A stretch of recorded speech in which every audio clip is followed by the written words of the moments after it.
Ce journal vous est offert par le FPI, Fonds des promotions de l'industrie, votre partenaire privilégié pour la réussite de vos projets.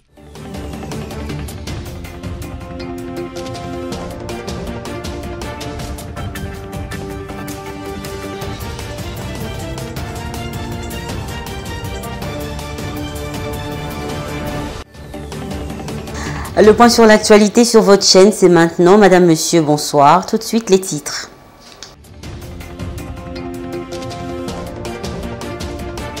Le sénateur Cheo Kitundu fait savoir l'importance de la République démocratique du Congo d'appartenir à plusieurs organisations et ce, en marge du 42e sommet de la SADC organisé à Kinshasa. Le président de la CENI, Denis Kadima, a signé un contrat d'acquisition des kits d'enrôlement des électeurs et des services connexes avec la société Miro Systems CO. Et enfin en sport, que se passe-t-il entre le comité dirigeant entrant et sortant du Daring Club Motema Pembe à seulement quelques semaines de leur entrée en lice en Coupe de la Confédération africaine? Vous aurez la réponse dans ce journal avec Olivier Pengongo, chargé de communication de cette équipe de football. Après le sommaire, voici l'actualité du vendredi 19 août 2022. En marge du 42e sommet des chefs d'État organisé à Kinshasa du 17 au 18 août 2022, le sénateur Cheo Kitundu a réagi au sujet de l'importance de la République démocratique du Congo d'appartenir à plusieurs organisations. On l'écoute. Renouvelable, et vous avez entendu, il y a une coopération entre la Zambie et la République démocratique du Congo pour la fabrication de la voiture électrique. C'est quand même formidable. Pourquoi? Parce que nous disposons de matières premières fondamentales. Les deux pays. Le cuivre, le cobalt, le lithium. Ensuite, il y a la question du défi alimentaire. La sécurité alimentaire est quelque chose de fondamental. Avec la guerre en Ukraine, la République démocratique du Congo doit coopérer dans le cadre de l'intégration régionale pour affronter ce défi alimentaire. Nous devons assurer notre sécurité alimentaire. C'est pour cela qu'on parle de l'agro-transformation. Et en même temps, nous avons des matières premières que nous ne pouvons pas exploiter nous-mêmes et nous les exportons bruts. Il est important que cette exportation se fasse avec une valeur ajoutée. C'est-à-dire que, par exemple, pour le bois doit être transformé en République démocratique du Congo avant d'exporter. Pour quelle raison? C'est parce qu'en même temps, nous créons la main-d'œuvre sur place et nous disposons d'une grande expertise. Une forte délégation de la Commission nationale indépendante électorale CENI était au Kenya pour une mission d'observation des élections générales du 9 août 2022.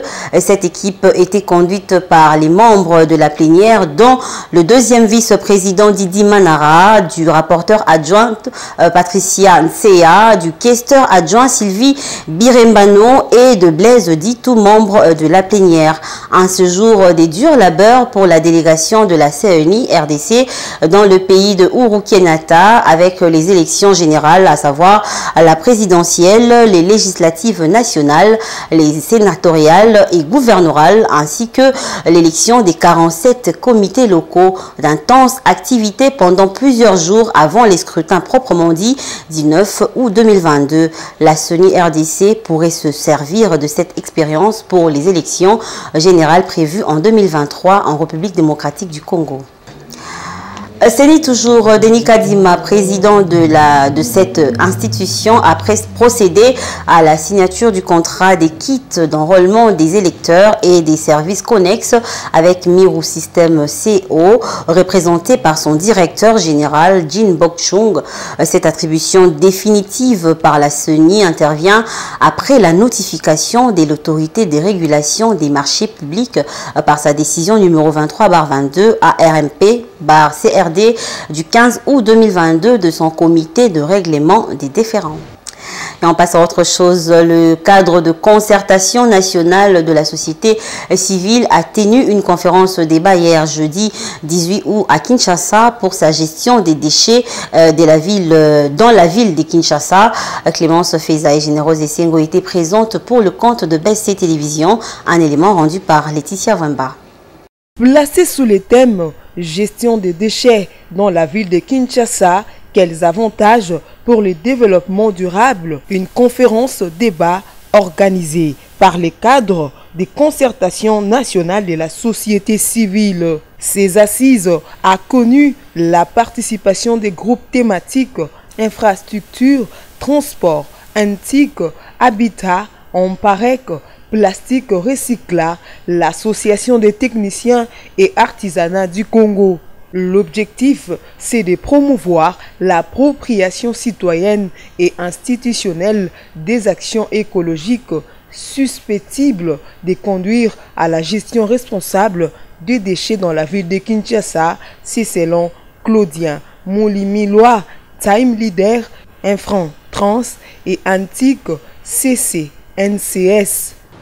Un effort des Congolais, des Congolaises qui essaient d'organiser la récupération des gestions ou de déchets ménagers. Nous existons, nous produisons des déchets et il y a une initiative qui amène ces déchets à les transformer en matériaux de construction. Donc nous partons de ces concepts de récupération des déchets. D'une manière transversale, nous touchons au concept environnemental. Les membres du groupe thématique ont au cours de ces échanges soulevé les avantages de la gestion des déchets dans la ville de Kinshasa qui, selon eux, demande un suivi pour son développement durable. Alors l'agence est là non seulement pour approuver ces études, mais pour aussi faire ces suivis. Savoir si réellement ces plans des déchets qui sont insérés dans ces études sont réellement mis en œuvre. Il s'y est dénoté que la RDC produit journalièrement environ 10 000 tonnes de déchets, dont 25 000 tonnes de déchets plastiques.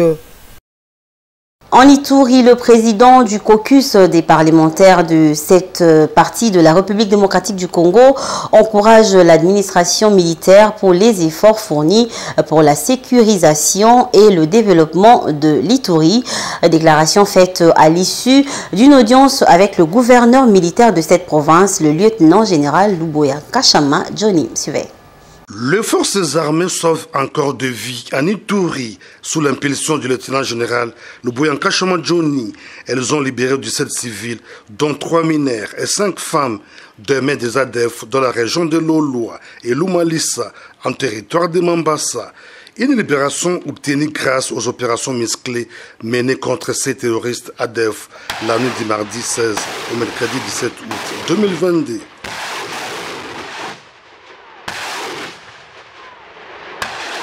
Conduit à Komanda, en territoire d'Irumu, à bord d'une jeep militaire, ces ex-otages remercient les forces loyalistes pour leur bravoure. Nous remercions le FARDC de nous avoir libérés. Maintenant, nous sommes à Komanda. En brousse, les rebelles nous obligeaient à cultiver les champs pour eux. Satisfait des opérations menées par le FARDC, Christophe Mounianderou, coordonnateur de la Convention pour le respect des droits humains, CRDH Irumu, encourage l'armée à poursuivre la traque de ces terroristes pour les anéantir définitivement. Nous avons toujours dit à la population civile de ne pas se rallier à ces ADF. L'ennemi restera toujours ennemi éternel parce qu'aujourd'hui on peut les faciliter pour conquérir certaines terres congolaises, mais j'espère très bien qu'ils sont traîtres éternels, c'est-à-dire qu'une fois ces rebelles ne seront pas à mesure de récupérer nos terres parce que nous aussi nous ne céderons jamais, c'est-à-dire qu'ils finiront aussi pour être tués par ces rebelles. C'est pourquoi la population civile doit se désolidariser avec ses ennemis de la paix. Ces civils ont été pris en otage dans la région de Haute-Maber et Kandoï, en territoire d'Irumu, il y a 4 mois. Et on ouvre la page sportive dans ce journal. À quelques semaines de leur entrée en lice en Coupe de la Confédération africaine et en Ligue nationale de football, le torchon brûle entre l'ancien comité dirigeant sortant du Daring Club Motema Pembe et l'entrant. À cet effet, l'ancien directeur de communication du DSMP, Olivier Pengongo, a tenu à éclairer les supporters sur la réalité des faits. Idriss Kalumbo pour ce reportage. Il a tenu à faire taire les critiques. L'ancien directeur de communication du Daring Club Motema Pembe, Olivier Pengongo, est revenu sur le passif laissé par l'ancien président du comité de gestion du club vert et blanc de Kinshasa, Didier Chimanga, tout en rappelant la nécessité au nouveau comité de rappeler aussi les actifs laissés par ces derniers. Didier Chimanga hérite de 9 soucis. D'abord parce qu'il s'agit de problèmes des attaques au niveau de la FIFA. 9 dossiers. Il entame et résout 5. Vous avez Paul Renan, vous avez Sangaré, vous avez Pembelo, vous avez les entraîneurs italiens. Ces dossiers-là ont été traités et gérés par les comités Didier Chimanga. Après, il en reste encore, hein. On ne va pas parler des Kaotis Ngoma ou encore Sispan en traitement au niveau de la FIFA. Mais pour que les Daring recrutent, il fallait résoudre le dossier Sangaré, il fallait résoudre le dossier Paul Njok et Renan. Et nous sommes tous conscients que ce sont des passifs trouvés par Didier Chimanga. Donc avant que les Daring de Didier Chimanga ne commencent à recruter, il fallait résoudre d'abord le problème Sangaré. Parce que là, il y avait déjà sanctions. Pour Olivier Pengongo, le triomphalisme affiché par le comité Paul Kassembele sur la levée des sanctions de la FIFA interdisant le Daring Club Motema Pembe de recruter n'a pas eu lieu d'être, car c'est depuis 2021 que cela a été obtenu. Depuis le 10 septembre 2021, les Daring ne souffrent d'aucune interdiction de recruter. Parce que la levée des sanctions a été prononcée au niveau de la Chambre de résolution des litiges à la FIFA. Exempté du premier tour en Coupe de la Confédération africaine, le Daring Men reste dans la même lignée, malheureusement, que la saison dernière. Une préparation en dents de scie, des discordances et divergences interminables, tout cela aux grandes dames de ses fidèles supporters. Affaire donc à suivre.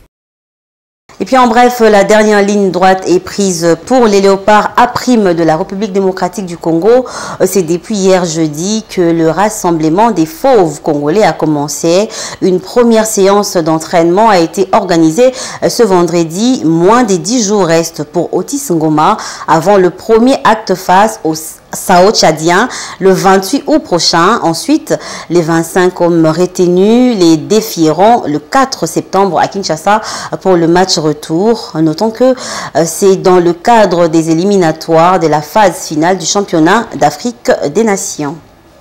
Ce journal est terminé, mais d'abord le rappel des grandes articulations.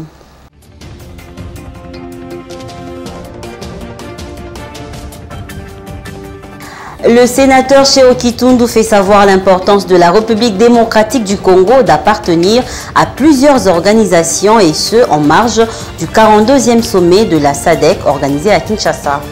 Le président de la CENI, Denis Kadima, a signé un contrat d'acquisition des kits d'enrôlement des électeurs et des services connexes avec la société Miro Systems CO. Que se passe-t-il entre le comité dirigeant entrant et sortant du Daring Club Motema Pembe à seulement quelques semaines de leur entrée en lice en Coupe de la Confédération africaine? Vous avez suivi la réponse de leur ancien chargé de communication, Olivier Pengongo, dans ce journal. Ce journal est complètement terminé. Merci à l'équipe rédactionnelle et technique pour la réalisation. À vous, merci de nous avoir suivis. Restez fidèles au programme de BC Télévision. Paix et amour dans vos maisons. Au revoir.